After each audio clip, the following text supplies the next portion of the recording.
But from our Islamic eschatological perspective, we don't look at the subject merely in the short-term perspective. We will focus, and I hope my students in different parts of the world will concentrate on this. We will focus on Damascus in this context, that the sign of all signs of Akhirul Zaman is the return of Nabi Isa alayhi salam. The Pope doesn't know it, but we know it because of the hadith in Sahih Muslim, that when Nabi Isa alayhi salam returns, he's going to return in Damascus. And so events that are unfolding in Damascus are of supreme importance for us. That prior to the return of Nabi Isa alayhi salam, Imam al-Mahdi must emerge. And when Nabi Isa alayhi salam returns, Imam al-Mahdi will be in Damascus, in the masjid. It is becoming fashionable by some of the intelligentsia in Pakistan, for example, to discount the ahadith on Imam al-Mahdi as fabrication, because Allama Iqbal, or Dr. Muhammad Iqbal, dismissed them in his book entitled A Reconstruction of Religious Thought in Islam, and Ibn Khaldun also dismissed them as fabrications, which is why Ibn Khaldun is so famous in the Western world. Now you can understand why. Because he dismissed the ahadith on Imam al-Mahdi alayhi salam as fabrications. What they didn't understand is that there's a divine method. That when Allah subhanahu wa ta'ala sent the Messiah the first time, He raised a man to prepare the way for the coming of the Messiah. That man was his cousin, Nabi Yahya alayhi salam, the Prophet John. And when Nabi Isa alayhi salam returned as an adult to the Holy Land, it was in front of Nabi Yahya alayhi salam that he came. And Nabi Yahya alayhi salam says, here he is, this is the man you've been waiting for. This is the Messiah. The divine method of positive identification. History repeats itself, but Ibn Khaldun missed the bus, and Dr. Muhammad Iqbal missed the bus. And may Allah bless them, they're very great scholars. We are nothing compared to them. And so when the Messiah is to come back, Allah raises a man to play the same role that Nabi Yahya alayhi salam played. And that is the rationale for Imam al-Mahdi. And when Nabi Isa alayhi salam descends in the masjid, in Damascus, not Tripoli,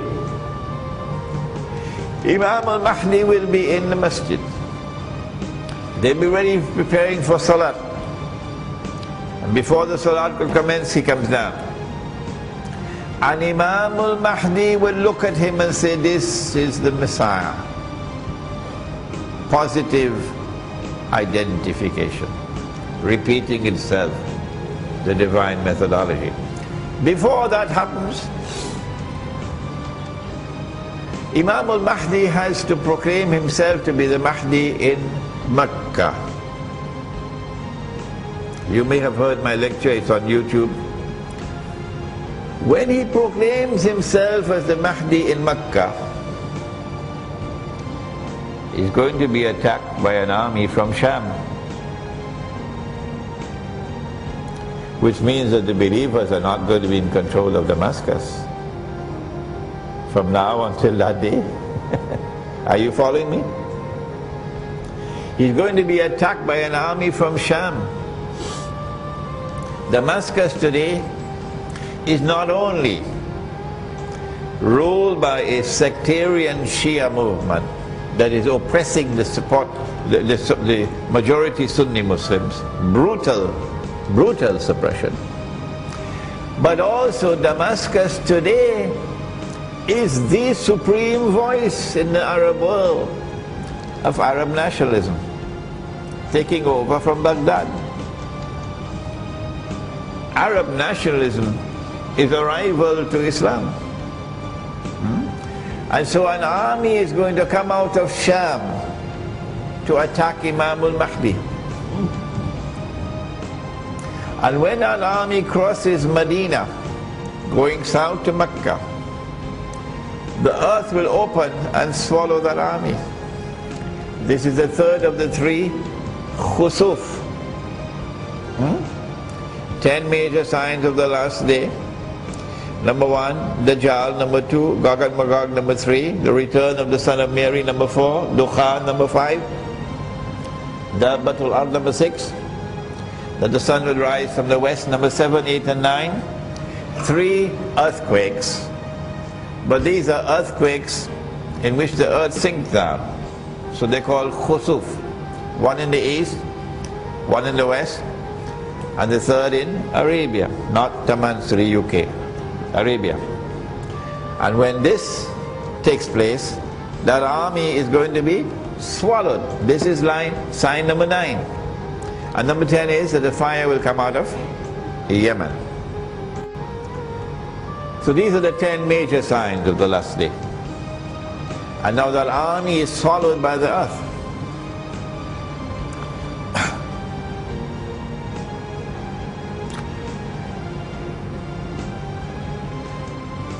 Damascus has one more importance, and that is that Dajjal is also going to be in Damascus. When Nabi Isa alayhi salam comes down, Imam al-Mahdi is in the masjid. The salat takes place. After the salat is over, Imam al-Mahdi, the Nabi Isa alayhi salam will say, open the gates, because the masjid is barricaded. And Dajjal will be outside. And when Dajjal sees Nabi Isa alayhi salam, his fright will be such that he'll melt the way salt melts in water. And so we do not treat Damascus so easily. We do not analyze the uprisings and the insurrection in Damascus, in Syria, from a limited perspective. Rather, we're looking at it in a long-term perspective.